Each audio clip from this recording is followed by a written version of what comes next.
Here we go.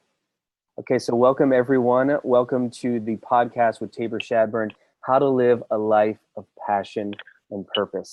So we're pumped to get this going. For those of you who don't know Tabor, Tabor is a spiritual counselor and guide, a good friend of mine, a teacher of transformation, and a master radical intimacy and radical honesty trainer. We sometimes like to call him, and he also calls himself a ninja, a relationship ninja who can really get in there and showcase all the different stuff about ourselves. So, Tabor, I'm going to pass it over to you right now. We're excited to have you give us a teaching this morning.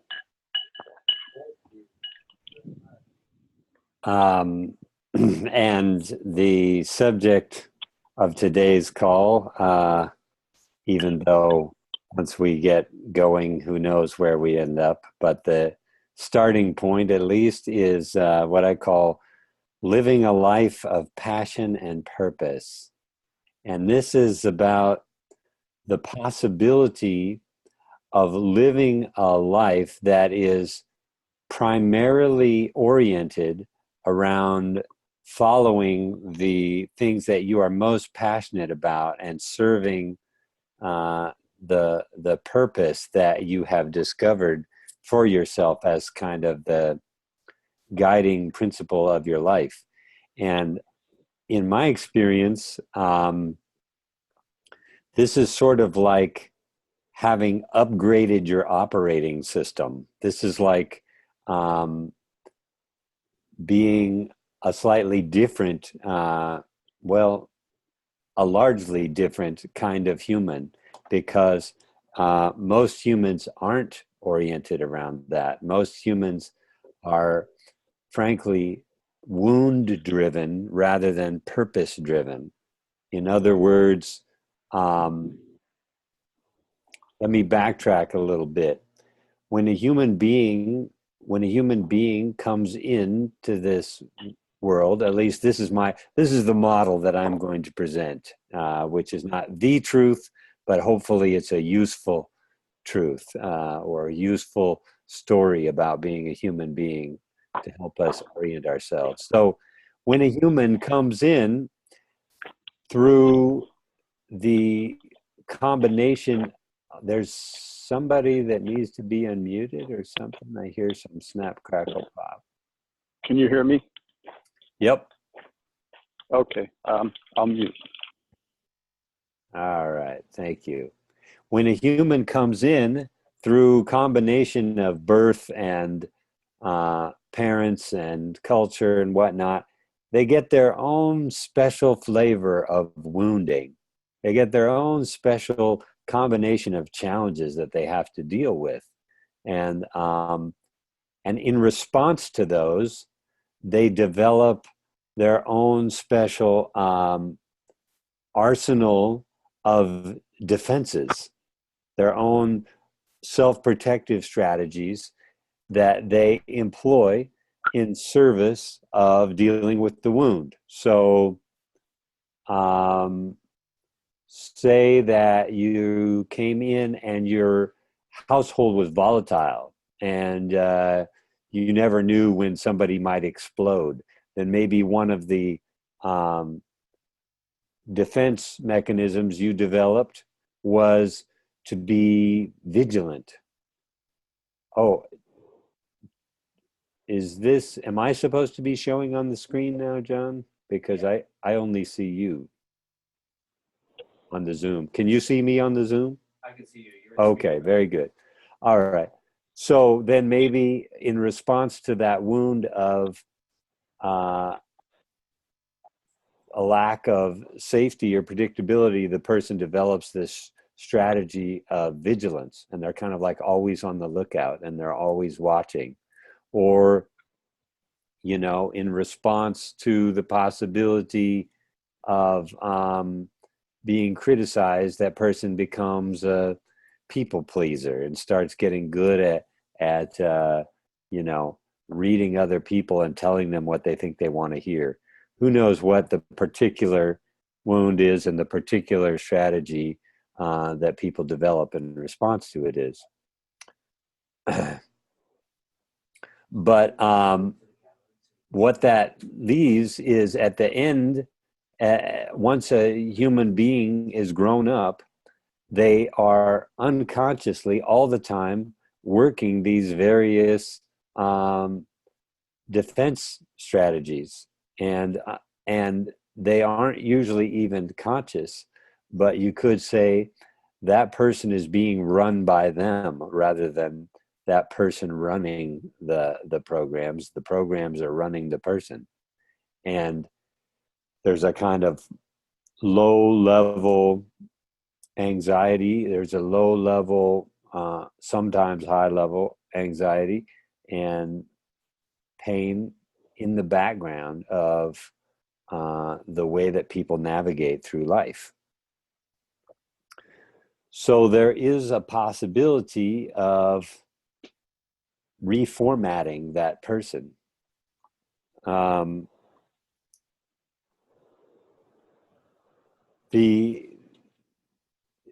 As I said, if that person is wound driven, there is the possibility of a passion and purpose driven person. But that's a little easier said than done. You have to start by working your way backwards. You first cultivate enough self-awareness to start noticing these defensive patterns in action. You start becoming familiar with all of your defensive patterns. And those of you who have done the revolutionary relating or radical honesty or radical intimacy work with me know that that is one of the methods that you can use to start to become aware of this defensive way that you have yourself organized. So is sitting meditation, so is the right kind of journaling, all things that we go into. So you become aware of your defensive patterns and you realize how conflicted you are. Basically, conflicted inside yourself. There's competing voices and agendas inside yourself. Hence, people talk about experiences like, the inner critic and the inner child being sort of at war with each other, or Freud called it the superego and the id, or, Gestalt calls it the top dog and the bottom dog. So there's this sense of inner conflict, inner warfare even, that's running all the time inside the person, as well as subtle or not so subtle conflict with other people. And this state of chronic conflict inside and with others drowns out the subtler information that could be accessed inside. We're busy dealing with that all the time. So what we do is we start to become aware of all those conflicts, all those defensive battles going on inside. And we start to bring our own compassionate awareness to them and start to unwind them. The completion work, the clearing work, the conscious conversation work that we've been sharing about in some of the other workshops is one of those methods. Doing counseling or hot seat work or therapy or meditation are all methods of working with that. The kind of journaling that Jung called active imagination is a way of working with that. And as you start to subtly dismantle these defense strategies, you start to become more and more in touch with that basic wound that I was talking about that started them all up in the first place. In this context, I actually call it the sacred wound, to emphasize the fact that wound is not a problem to be fixed. That wound is not a mistake that happened to you. That wound is the raw material of your purpose. Want to underline that. As you start to get in touch with this wound, this basic core wound that you've been carrying around your whole life and reacting against unconsciously or perhaps consciously, trying to fix it. As you start to make friends with that wound, to bring your love and compassionate awareness to that wound, can we mute whoever that is that's coughing? Then that wound you find is actually the flip side of the coin of your purpose. It is the raw material from which your purpose is made. And if you start making friends with that wound and start dealing with all of those defenses that you've been using to protect yourself from it, you can start to create a kind of inner alignment and harmony that did not exist before. Like I said, a lot of those protective, defensive voices inside are at war with each other.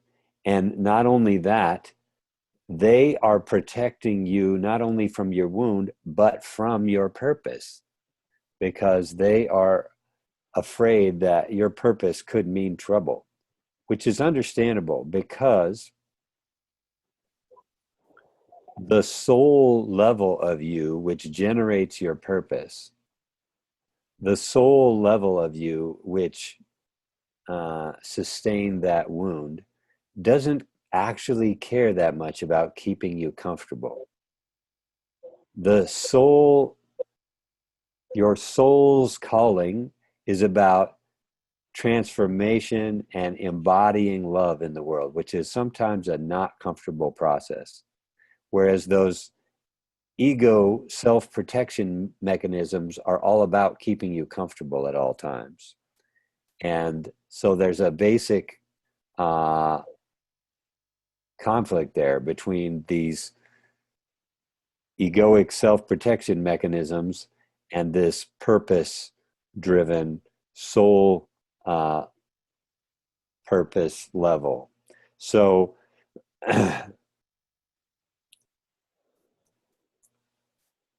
we like to say that at this soul level, and again, if you don't like the word soul, if that sounds too new agey or buzzy woo woo for you, call it something else. Your intuition or your deeper intelligence. It doesn't matter what we call it. But I would propose that there is this deeper intelligence, intuition inside of you that already knows what your purpose is, but that the noise of all those self-protective voices drowns it out. They don't really want you to have full access to that information because they're afraid that information could mean trouble. And in a sense, they're right, because following your purpose will transform you, will sometimes require you to step out of your comfort zone, take risks, but it's, of course, so worth it. It's so rewarding and so much more alive than the alternative. But these self-protective voices aren't necessarily convinced of that at first. So as you go through this process of befriending those self-protective voices and getting in touch with the wound, then you start negotiating with them and soothing them and reassuring them a bit and asking what they need in order to step out of the way and let you communicate with this deeper intuitive knowing. And if you do it right, they eventually are willing to cooperate, and you create an inner alignment and harmony that was not there before. We said before you were you were in a state of inner conflict, consciously or unconsciously. But when you do this work, then you can start to create more of an inner alignment, an inner harmony, and things get quieter inside. Instead of it being sort of, like I said, the noise of your own process drowning out any of that still small voice within, it gets quieter inside. And once it gets quieter inside, then you can start to speak to this intuition directly. You can start to contact this place inside of yourself that knows about purpose and knows about your specific purpose. And I say your specific purpose because the idea is that your purpose is unique to you. Your purpose is like your spiritual thumbprint. It's unique to you, and it's unique to you in the same way that your sacred wound is unique to you, because your purpose is the medicine that your sacred wound needs. So your life purpose is actually what you first need to give yourself. Now, as you follow it, it also becomes the gifts that you have to share with others.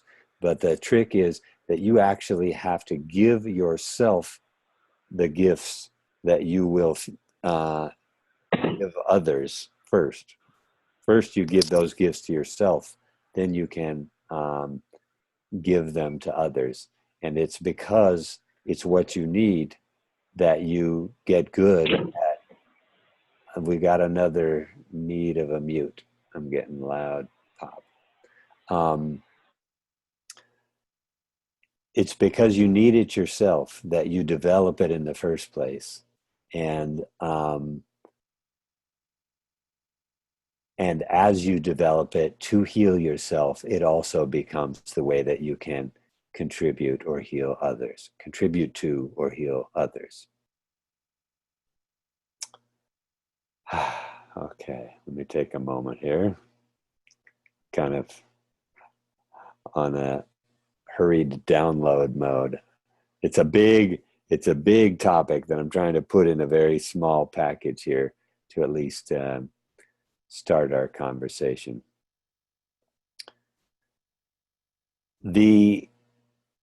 Once you can step into the flow of this purpose-driven life, you will find this dynamic start to come into play, which is at the risk of sounding buzzy woo-woo or new agey again, that life starts to sweep you along. That's part of how you know that you are living by your purpose, is that it will seem sometimes like grace is operating, or that circumstances start to align and present themselves to you that help you bring that purpose into being, even if they're uncomfortable ones. You know, there's what I call light grace and dark grace. Sometimes their life takes the form of dark grace, where it kind of kicks your ass for a while, but in just the perfect way for you to take the next step. And then the light grace is all kinds of breakthroughs that you couldn't have dreamed up, you couldn't have anticipated on your own, but that life just kind of lays in your lap. You know, in my case, a few years ago, I went through this incredible healing crisis that was super painful, had me broken out in painful rashes all over my whole body and cold sweat, and doctors could not tell me what was going on, and it was excruciatingly painful. And ironically, because of having done this work, I was able to just say yes to it. I was able to just kind of surrender and let that be my meditation. And then out of that, circumstances just kind of fell in place that I started touring the world teaching, which I've been doing for the last 3 years, and which had been a long-term dream, and which I'd felt overwhelmed to try to create. But it just started coming into being. Of course, I had to cooperate and see the opportunities, but it didn't feel like a lot of effort. So that's one of the hallmarks of this purpose-driven living, is that instead of feeling at war with yourself and that life is a struggle, you start to feel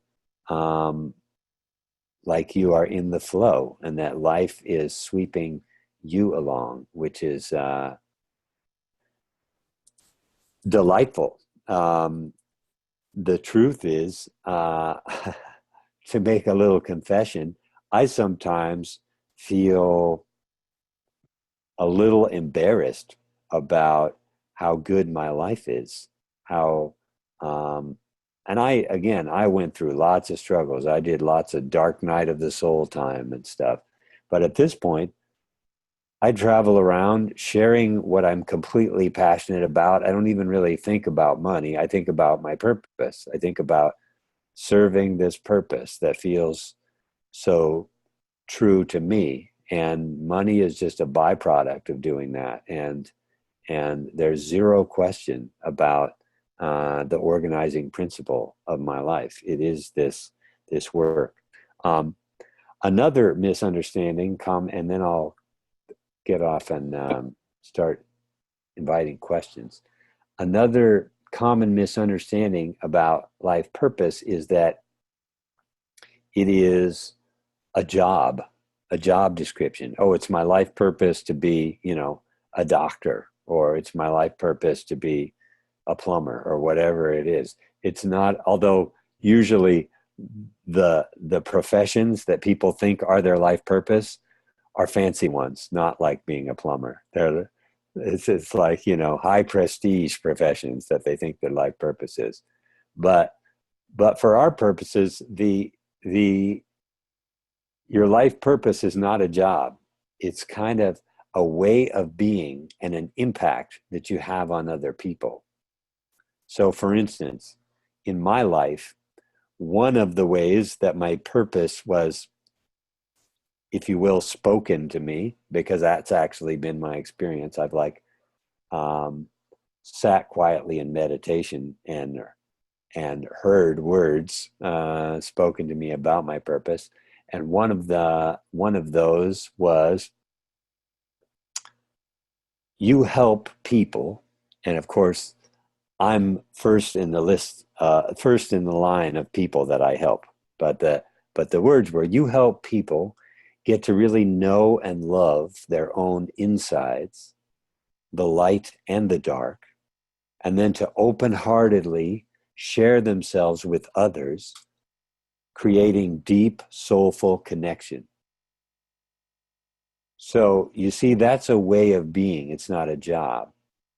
And when I write songs and share music with people, that is me helping myself get to know and love my own insides, to open-heartedly share my heart with others, and to create a deep, soulful connection with them.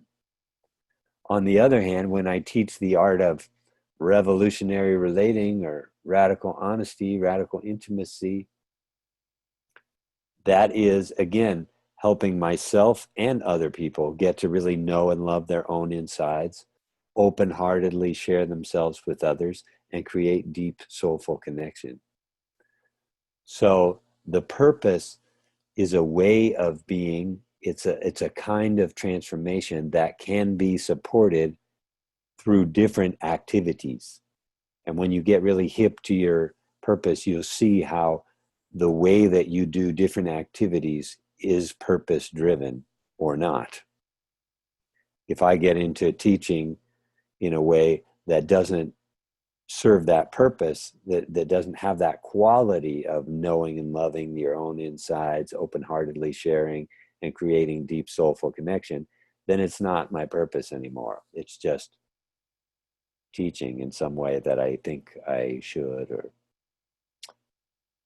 okay, so yeah, we will be doing whole courses on living a life of passion and purpose before long. John and I are going to do an online course early 2018. So there's a ton I could say about this, but that was my Cliff Notes quickie version. And we're going to invite you now to ask any kinds of questions that brings up. All right. All right. So we got a couple people. Tabor, I wanted to ask you one question before to get us started. What was, or how could you share with us, what was your wound that then turned into this purpose? What was your personal wound? Juicy question. My personal wound, that was the raw material for my purpose. You could say the shit that I had to compost to grow my particular flowers, was around disconnection. It was around isolation, breakdown in communication. First, my mom took my brother and I away from my dad when I was 7. Well, it's kind of a theme that, that will echo in your life. So we lived in France until I was 5, and I had a really sweet experience of France. And then being moved to the US was, I think, kind of a culture shock and a sense of loss. And then because I was very kind of embedded in a little community there in France, and I never experienced that again after we left. And then a couple years later, my mom took my brother and I away from my dad, who I was very close to, and then she started becoming a career mom, which she had never been before. And my stepdad was kind of spooky. My mom and my bio dad had managed to not connect by just not talking about anything too painful. And then my mom and stepdad disconnected by having kind of hellacious fighting and stuff. And I spent time as a latchkey kid, meaning coming home from school by myself after school and being alone till nighttime, which, at 8 years old, right after a divorce, is a fucked up thing to do to any kid. So it took me a while to realize that was a wound, because those protective voices screened it off from me. They said, oh, well, that was no big deal. I'm fine, blah, blah, blah, blah, blah. But then when I started teasing it apart, I was like, oh, no, that was a big deal. That was very painful. That was scary for a little guy. So between those circumstances and the kind of natural sensitivity of my constitution, my kind of introversion, my experience of growing up was disconnected, isolated, lonely. And that loneliness kind of dogged me throughout my life. And so this medicine that I came up with, as I say, is the needed response to that wound. So first I had to, as I said, go inside, get to really know and love my own insides. In other words, create connection with myself. Then open-heartedly share myself with others so that I could create connection and intimacy intentionally instead of feeling like the unsatisfied seeker of after intimacy. So, and that was maybe longer than I intended, but that's the gist of the wound for me. And other people, you will have your own flavor of wound and your own flavor of purpose, medicine for that wound. Everybody's completely different. Some people, they got, terrorized or beat up at home. And so their medicine is about, empowerment and standing up and, completely unique to the individual. All right, everyone. So I'm going to open it up to questions and connection now. So raise your hand. I think Lillian, I saw your hand before. You had a question? All right, so I'm going to bring you in. And then Tabor, I want to make sure that you're looking at her directly. So he's unmuted. Okay, can you hear me, guys? Yes. And Lillian, I hold can see you. on 1 second. Tabor, at the top of your screen, maybe if you switch views. So you No, I can see her when she talks. Okay. Yeah, I guess I should become active on the big screen when I'm talking. Hi, everybody, and hi, Tabor. Hi.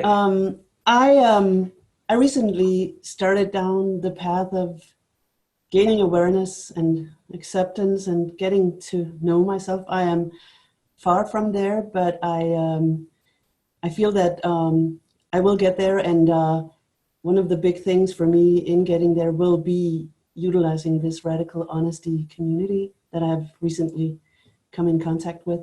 One of the things I do a little bit is journaling, and you mentioned at some point that the right kind of journaling was a good thing to do. Could you talk a little bit about what is the right kind of journaling? Totally. And just for my Facebook Live peeps, if you want to engage in this conversation, you can go to the Zoom link that we have provided, and then you're able to actually come on screen and ask questions like Lillian just did. So you're welcome. Okay, so Lillian, you ask about what is the kind of journaling that I'm recommending. It's the kind that Carl Jung called active imagination, or that in some other context like Gestalt could be called parts work. And you can do it in a journal, or you can do it out loud. You could do it out loud by setting up two chairs and moving yourself back and forth between two chairs as you speak out loud.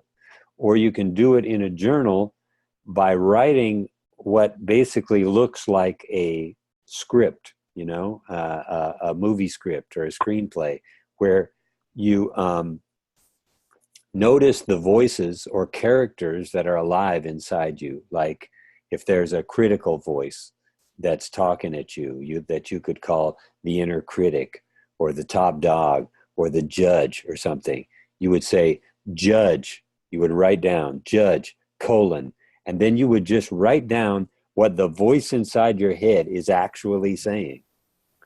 And then you would stop and you would notice who inside wants to respond.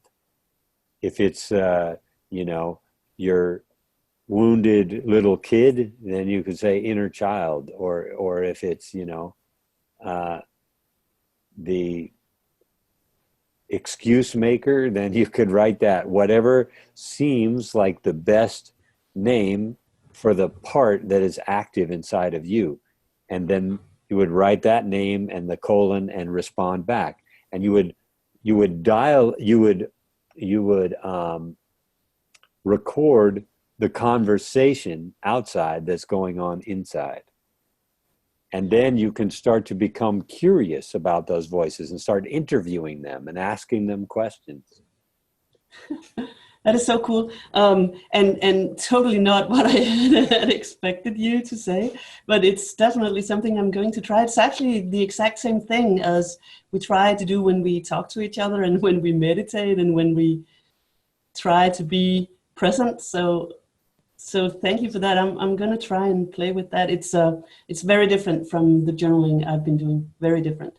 Yes. Yes. Most journaling is sort of like, trying to figure something out. Yeah. But that's not what this is at all. This is basically a form of awareness practice. The more you hang around me, you will realize that basically almost everything I'm suggesting is a form of awareness practice, a meditation. So this is like bringing more awareness to the process that's already going on inside you, but tends not to be noticed. I am going to try that out. I think Looks like, it'll be fun. thank you. Yeah, thank you, Tabor. Looks like Anna is raising her hand, John. All right, Anna, you're with us.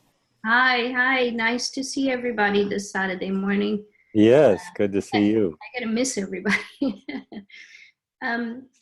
I have a comment and I have a question.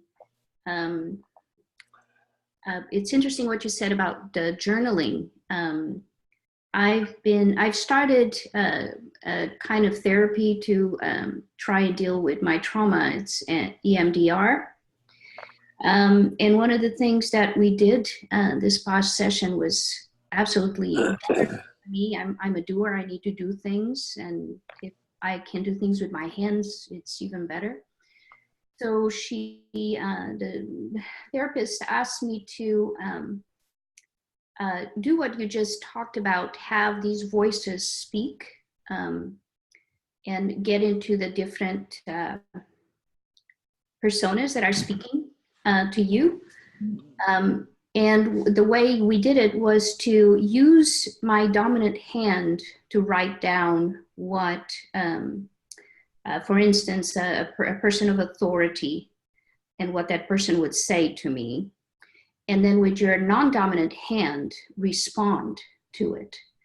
And what was really beautiful to me was to watch, of course, when you write with your non-dominant hand, it's kind of choppy, it's not very neat. But what was happening is I was writing whatever was coming up, and a lot of it was how I felt about this authority figure. The handwriting deteriorated progressively, and I had less and less control over it.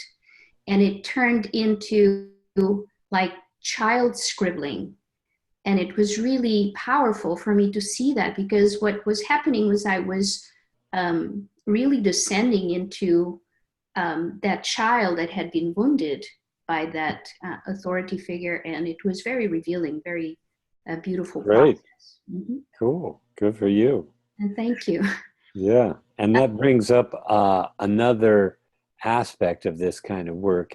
Even if you're journaling, you want to be paying attention to what gets stirred inside of you as you are doing it. What sensations get stirred, what feeling, what emotion starts moving, and being willing to completely experience all of that, so that it's not just an intellectual exercise, it's a full body kind of journaling and process. So my question now is, I've always known what my purpose was. I know what it is. I am an artist, and my art is a way of processing things. So what is your purpose? It's to exactly do that, to put into images everything that I go through, and share it with others. My art is very symbolic and non-traditional, and it's a little edgy. So I know that that's what I'm supposed to be doing. What happens when something happens in your life and the inspiration for that purpose is taken away? How do you get it back? Mm-hmm. Good question. Well, two things. One is making art in that way is, I would say, again, related to your purpose, but actually more of an activity than it is your purpose. That when you do the kind of work that I'm talking about, you get more and more clear over time about the motivation and the transformation that is driving those activities that feel purposeful to you. So There's a lot of people that make art, but I would say they make it with totally different purposes. So we can get clearer and clearer on what the purpose is that drives your art making, and that also drives you to do other things. But as for your main question about, what happens what about when the inspiration seems to go away? Here's the thing. To me, there's sort of an uber purpose, a mega purpose that drives us all, which is about how to bring more love and awareness into the world. That's like, why bother being born a human being? Well, so that you can bring more awareness and love and compassion into the world. You could say that all of our individual purposes nest under that one. At least this is my contention. So your individual purpose consists first and foremost of learning to love yourself. And then, as I said, the way that you learn to love yourself becomes medicine for people like you. But the foundation is learn to love yourself. And learning to love yourself looks different at different times. Like I said in my own life story, at some points, learning to love myself looked like laying in bed in excruciating pain all night long without sleeping and being willing to say yes to it all and feel myself, or lay in the bathtub for 3 hours breathing. That was my purpose. That was the purpose in action of learning to love myself, which equipped me to make a contribution to others. But it's a common misunderstanding of life purpose is that people say, oh, I want to know my purpose, or I got to live my purpose because I need to make a difference in the world and I've got all this stuff to share, blah, blah, blah. And yet the way that they are going about it is actually serving some of those ego needs, the wound that we were talking about. Like, I need to feel important, or I need to justify my existence by doing something for others or whatever. As opposed to, I have learned to love myself well enough that now my love is overflowing and spilling out into the world. So are you saying, can I interrupt you for a second? Are you saying that, so I've been unable to produce anything for a year. It's very frustrating for me. So are you saying that this is what I'm really supposed to be doing, is to be in this frustrating place, Yep. frankly, in my life? And that Yes. the inspiration will eventually come when I deal with this? I'm saying yes, and I would take it a step deeper, which is when you are sitting there not creating some art, and that voice comes into your head that says, geez, still not producing anything, blah, blah, blah. You tend to identify with that voice and imagine that your problem is your situation, your circumstances. Well, what's wrong with my life is that I'm not making any art right now. Whereas I would flip that on its head and say, what's wrong with your life right now is that voice is complaining and beating you up. And there isn't a conversation going on with that voice. Mm-hmm. So that frustration is an opportunity to practice self-love. You could do that kind of journaling that we were talking about. Or if you want to do it undominant hand, you could have the dominant hand say, you should be making some art right now. What's wrong with you?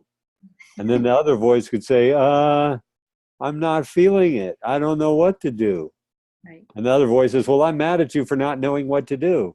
You say, well, that's not very helpful. Thanks a lot, Yeah. And that whole process is your purpose. So as I say to everybody, learn to love yourself. That is your purpose. And if you do a good job of it, your generosity, your contribution to others will be a natural byproduct. If, on the other hand, you're having this frustrated experience of trying to put stuff out into the world, you can pretty much bet that you aren't doing a good job of purposefully loving yourself at that time. Thank you. That's very, very helpful. Thank you. All right. Thanks, Anna. Okay, we'll go with Anja next, and then Darcy, you're right after her.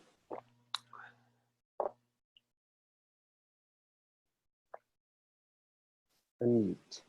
There you go.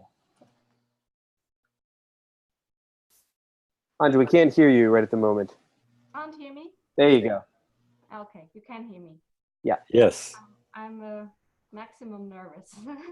Oh, Before.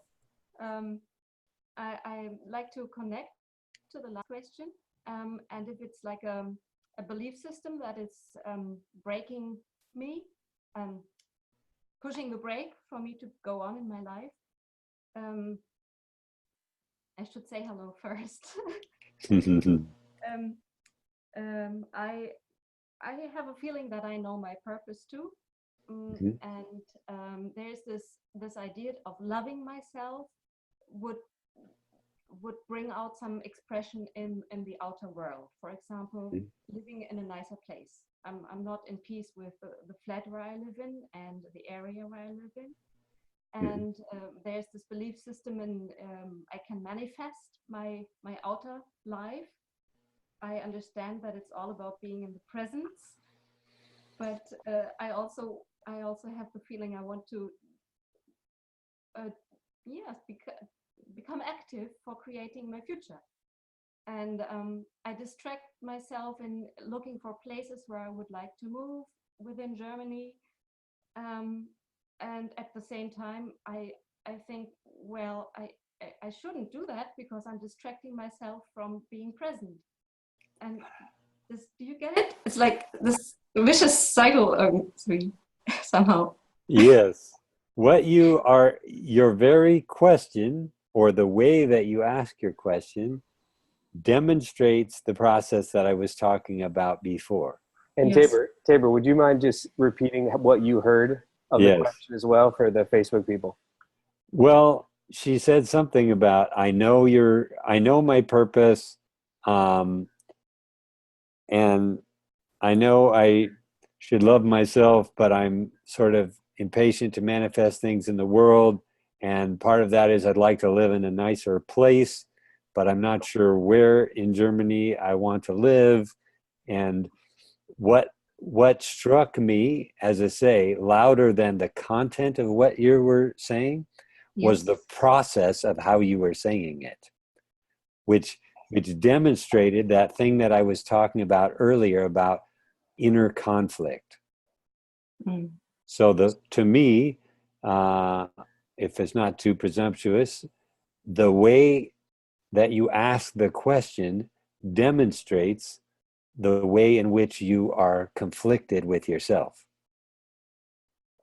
And when you are in that's the operation of all those various self-protective voices. You see, one of them is like, I deserve a better place than this. This is not right for me. And another one's like, oh, but watch out, you don't choose the wrong place, or you can't afford that, or, what's wrong with you that you're not, doing more, manifesting more in your life right now. And, oh, but I don't know what to do. And that. Exactly. And when you tune into those voices, you will notice what goes along with it is a discomfort in your body. It's a painful place to sit with. Yes. And yet the way that those voices operate is they want to capture your attention and have you believe in what they're saying. Have you believe that answering their questions is the most important thing. I'm here to say it's not. Answering any of those questions is not the most important thing.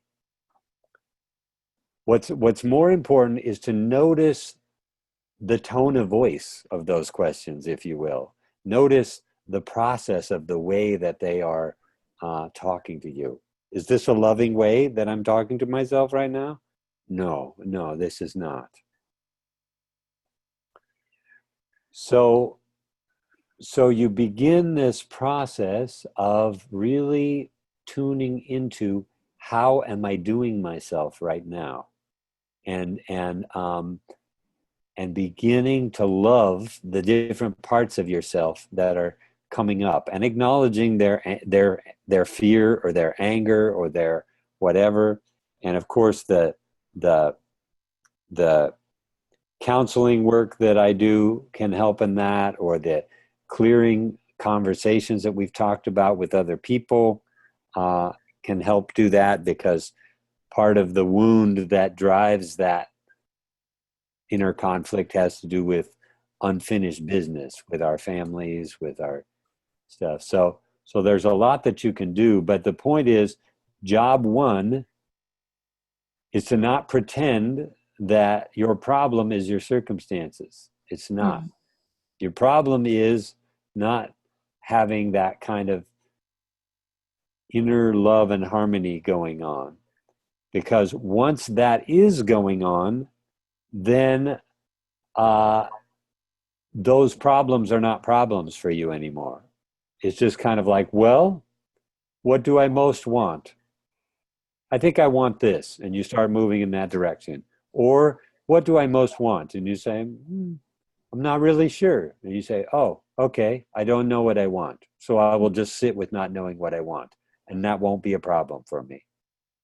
So that's where I say it's about changing the operating system rather than changing and trying to fix the circumstances. Yes. Does that make sense? Perfectly. Thank Yes. you. Reaches me. Good question, and thanks for being a brave volunteer. And that inner conflictedness that you're demonstrating and feeling is the general human condition. You are not alone in that struggle, and I know it very well. So, yeah, feel free to reach out anytime around help with that. Thank you. Thanks, Anja. All right, next up we have Darcy. Darcy, you're up. Hi, everybody. Hi, Tabor. Hey, Darcy. How you doing? Oh, I'm good. I'm good and crunchy and all of it. All of it. So my question is, I'm kind of coming from two different places, both as being a seeker, healer, and also starting to facilitate more of what I've been studying over these last 2+ decades. So this is just sits right on the shoulders of Anya's question and the topic. So my purpose, as I can tell so far, is to help people be healthy, happy, vibrant, included, and fully self-expressed. And the piece that I've seen recently is, I didn't even know it was there. To me, it was like, I actually wrote this down. I was been projecting this out in the world so I can own it. Woohoo! This certain special flavor of excruciating pain. I know I'm laughing, but I'm feeling more levity around it these days.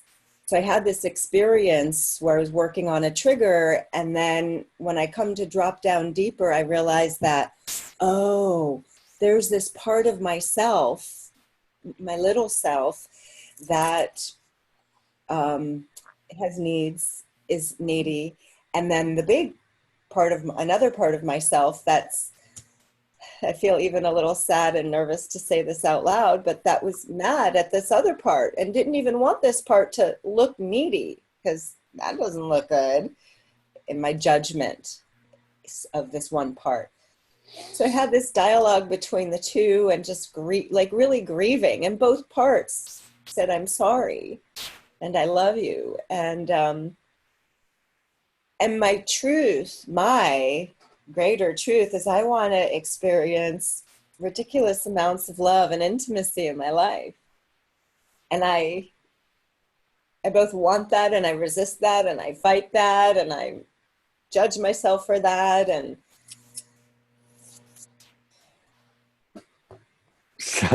so what's your question? my question is, well, it's more of a revealing. That's where I'm at right now. Hmm. And I imagine that a lot of people might have parts like that. And a lot of people have that inner conflict. It's never happened to me, but I hear that such things are possible. No, actually, while you said that, I was reminded of a dream I once had where there was a part of myself that was actually like, for some reason, a 3 or 4 year old girl, and she was naked and she ran to me for protection. And I was like, not sure why she was running to me for protection, but then she ran around behind me and held on to me. And then I saw that chasing her was this old guy with a stick. And he looked mad and he was coming after her. And then he got close and she crawled up me and started running around my body like a squirrel around a tree, trying to get away from him. And he was coming after her with the stick.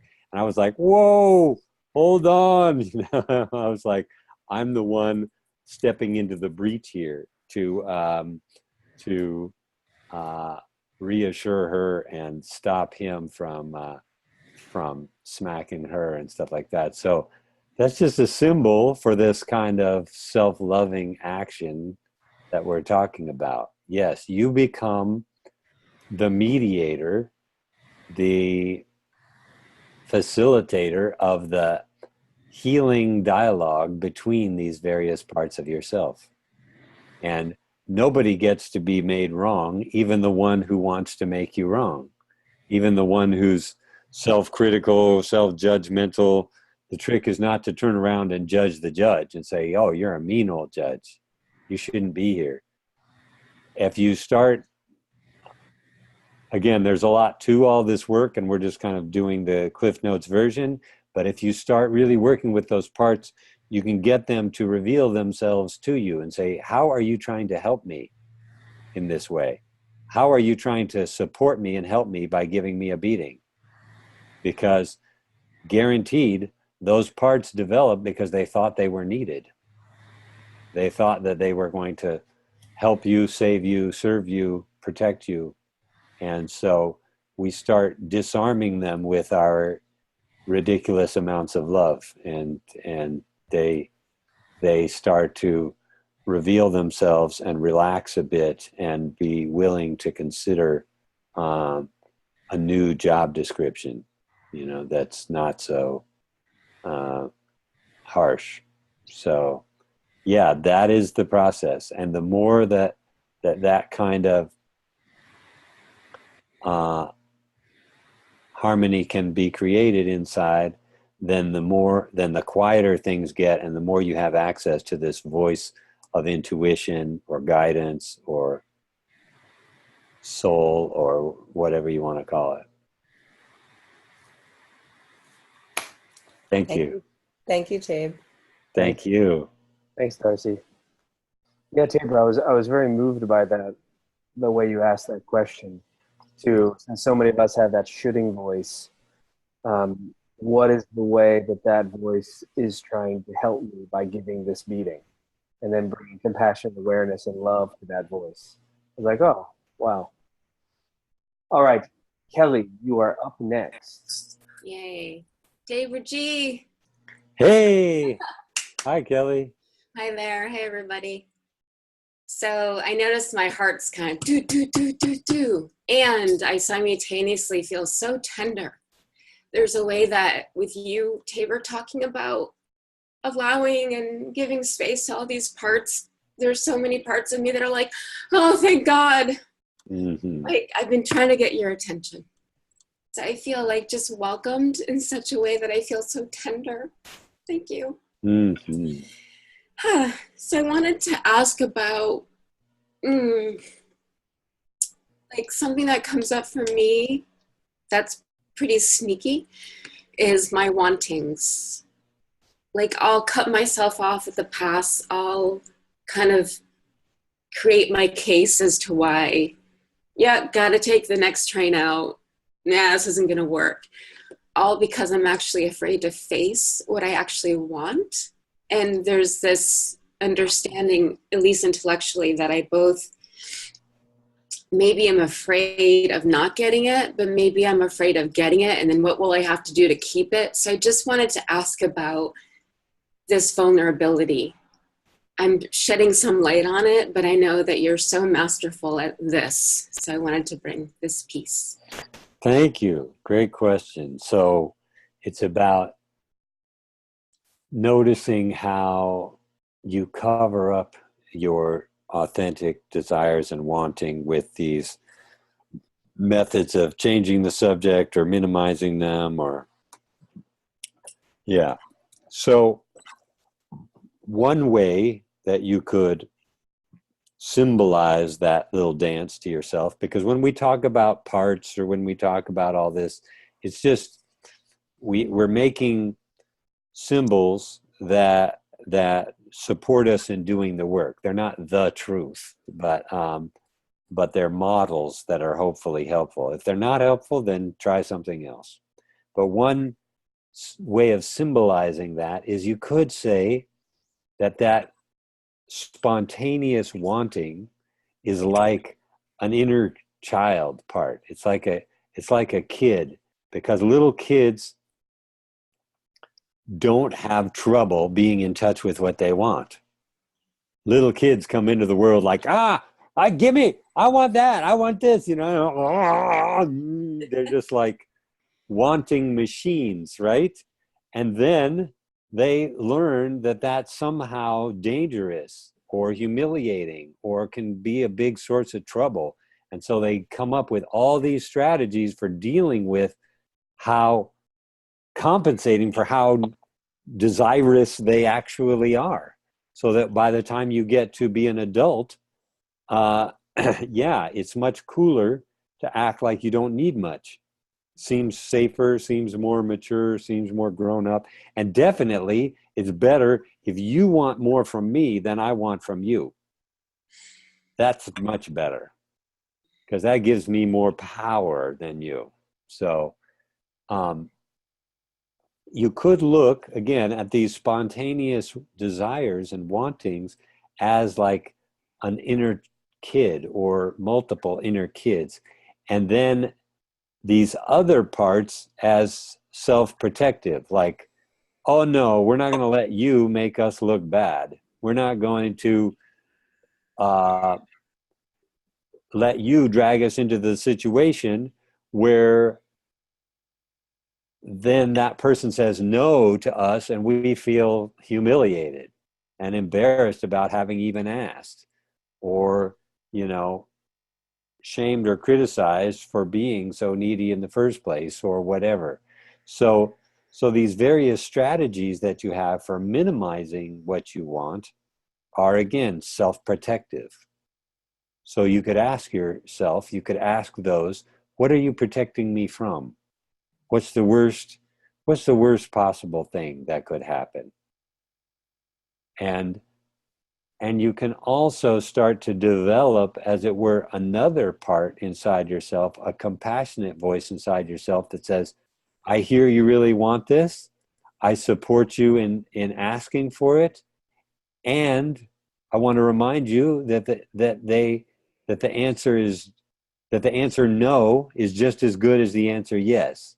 And if the answer is no, I will be here to support you in whatever you feel about hearing no. But that compassionate voice is both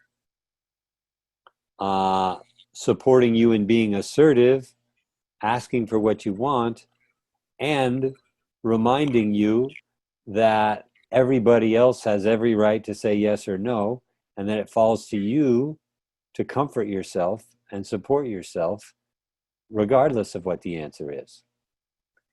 And when you do that well, what you find is that the power in asking for what you want is not ultimately getting what you want.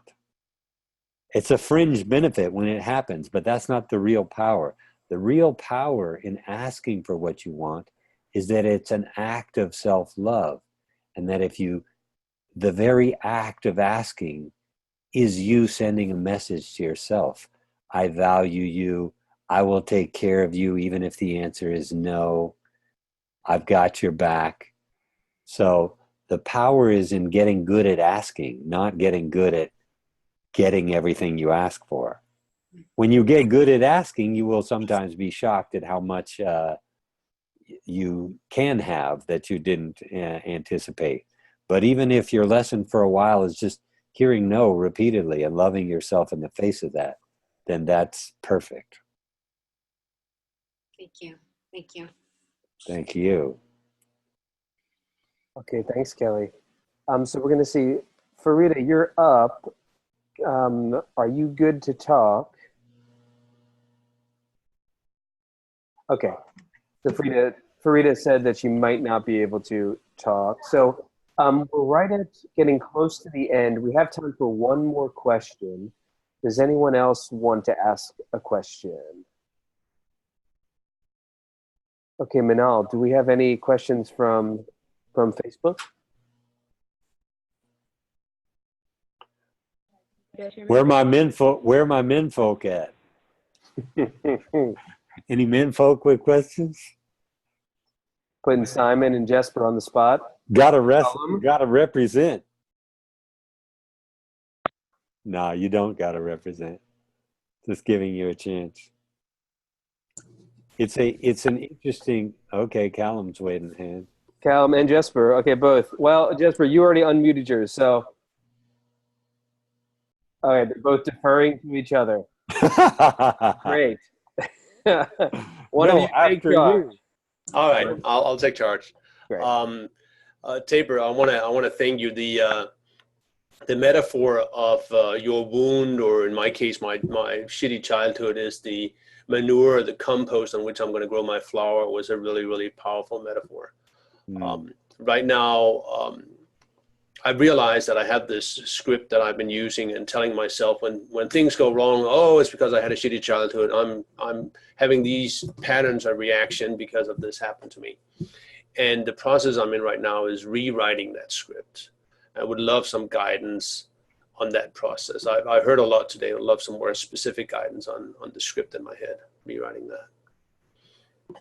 Yeah, well, there's a kind of a basic reorientation that is possible, not necessarily easy, but possible, where you don't see that shitty childhood as a problem to be fixed. You instead see it, as I call it, as your sacred wound. Yeah, I heard that part loud and clear. Went straight in.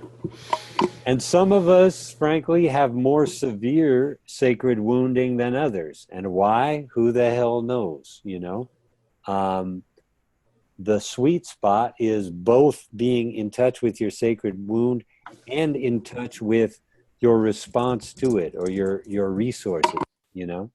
And you can start to see the sacred wound as rather than seeing it as, you know, something that went wrong, seeing it as your curriculum. It's sort of like in the school of life, that is the particular curriculum or the particular major which you chose, you know? So it becomes interesting. What am I trying to learn in this situation? And part of it is what I call growing up all the way, or leaving the nest, because in the sacred wound happened when you were little, small, and dependent, and the sacred wound place is angry about not having been better taken care of. He's like, fuck, I deserve better than this. And in a sense, he was right. You had every reason to desire better care, better holding, better understanding when you were little than you got. And there was nothing wrong with you that kept you from getting all this. It just, for whatever mystery of life, this wounding thing is what happens instead. So you get in touch with the precious desires behind that wounding, what it was that you really, really wanted. And you get in touch with the anger and the complaint that you have about not having been taken better care of. But then you also take on this adult responsibility of like, now it's my job. It's sort of like that baby, that child has been passed off to me now. I am the new parent that kid needs.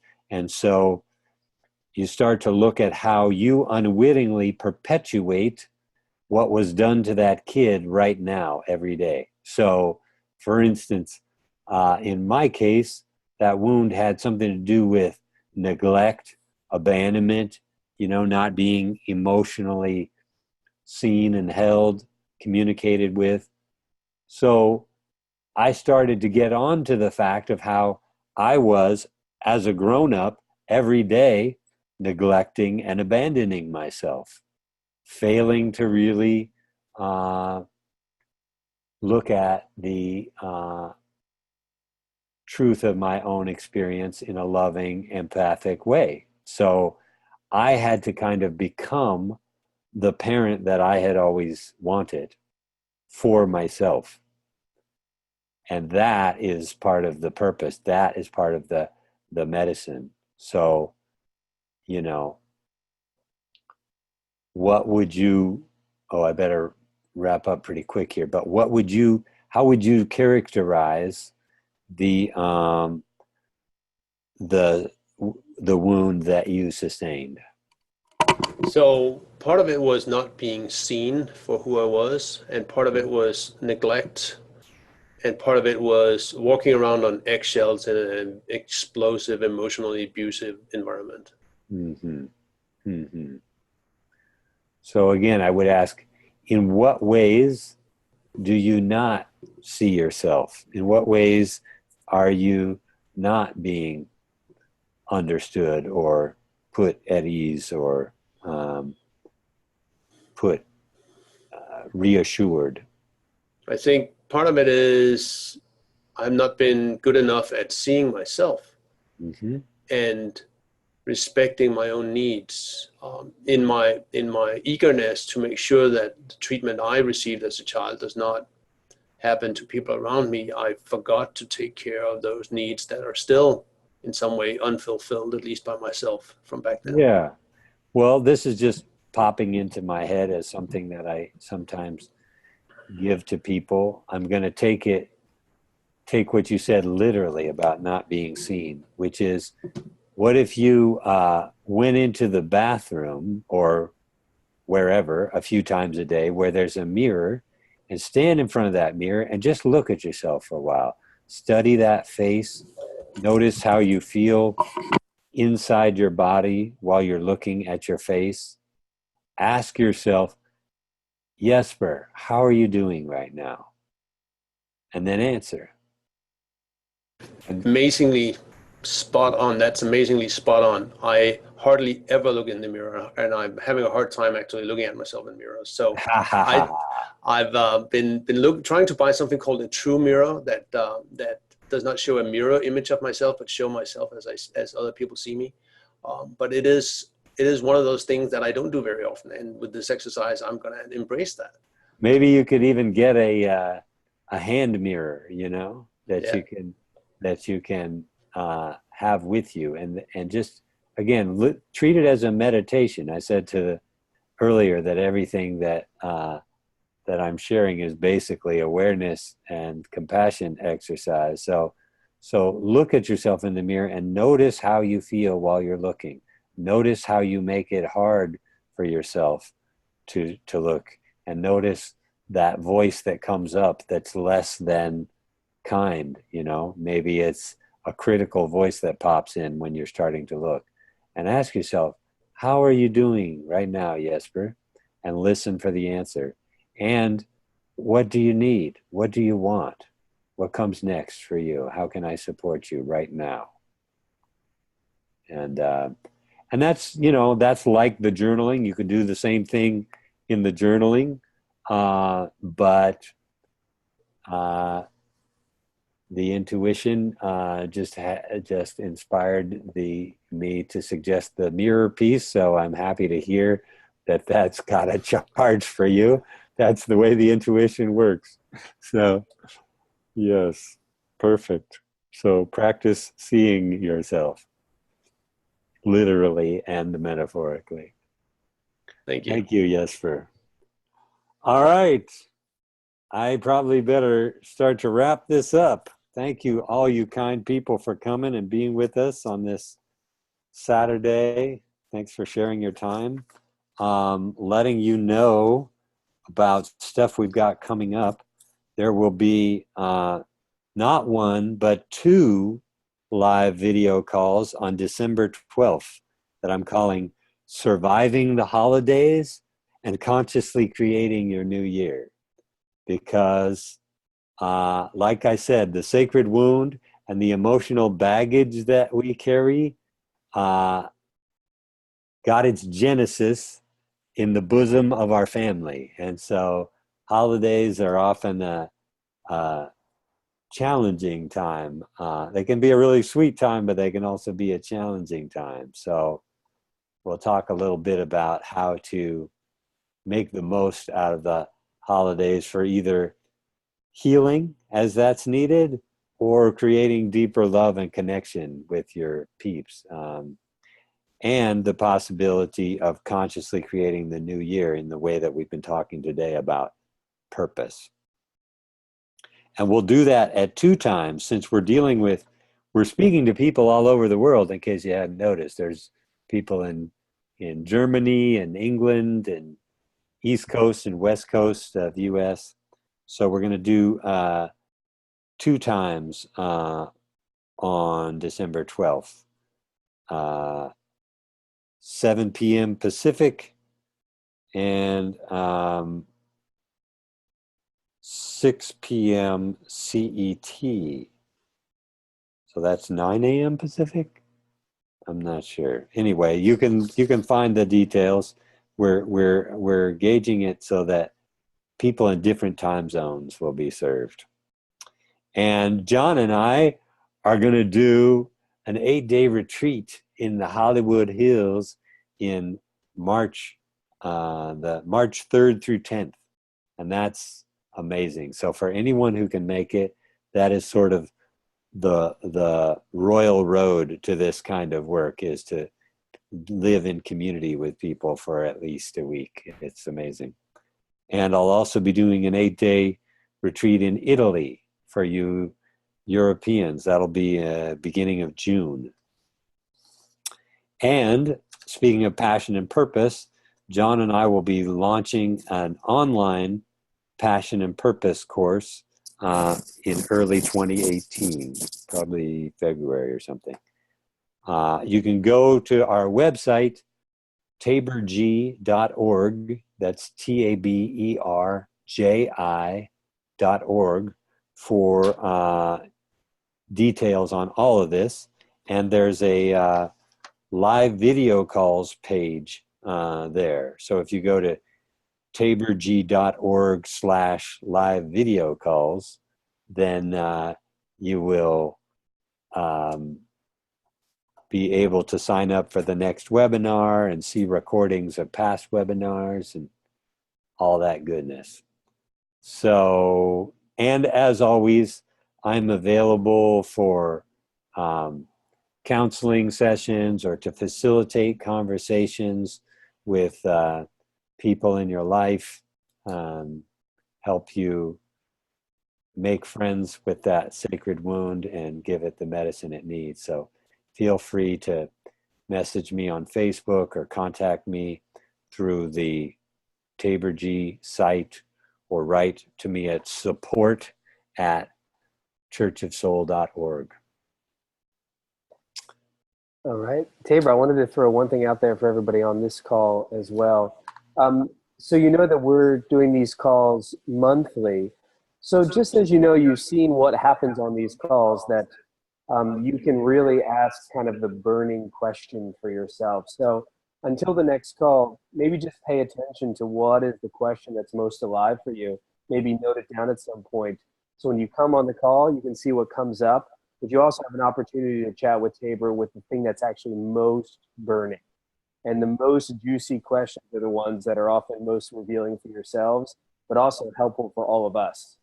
So just pay attention, since we'll be back on December 12th. Beautiful. And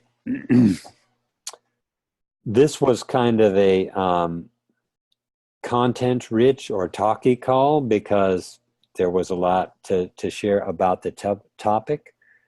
But I want to remind you that where the work always happens is in a state of awareness or presence in the moment. So even now, I want you to notice how you are feeling in this moment. Notice the breath coming and going from your lungs. Notice the sensations in your body. Notice the kind of voices floating through your head. And know that this work that we're talking about, of learning to actually love yourself and learning to actually spread your love in the world and serve others, is always rooted in this ability to be present. Be present with yourself. That journaling we were talking about, or the empty chairs thing that we were talking about, the communication work that I share, the revolutionary relating and radical honesty, radical intimacy, they're all just methods of becoming more and more present of and compassionate toward whatever is arising in your experience right now.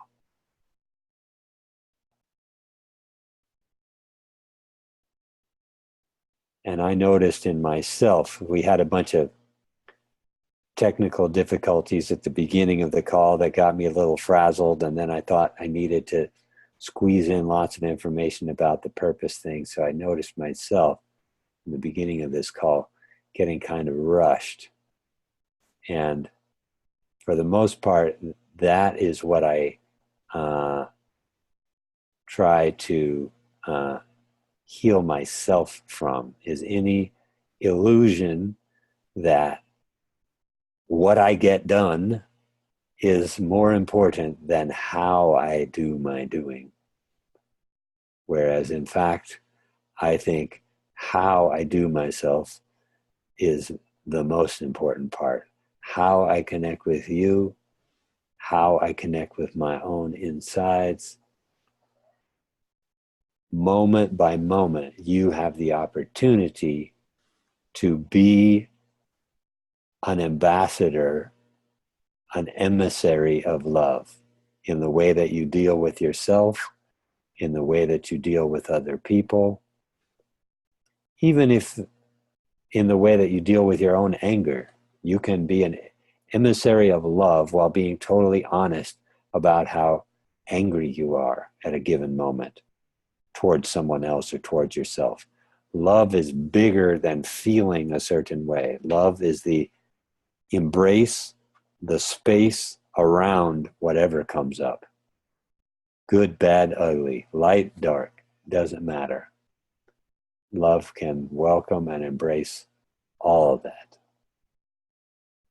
So, may love fill your day or your night, depending on where you are in the world. May we all grow in our capacity to love whatever is arising in ourselves, in our relationships, and may we learn to welcome it all and give it the medicine that it needs.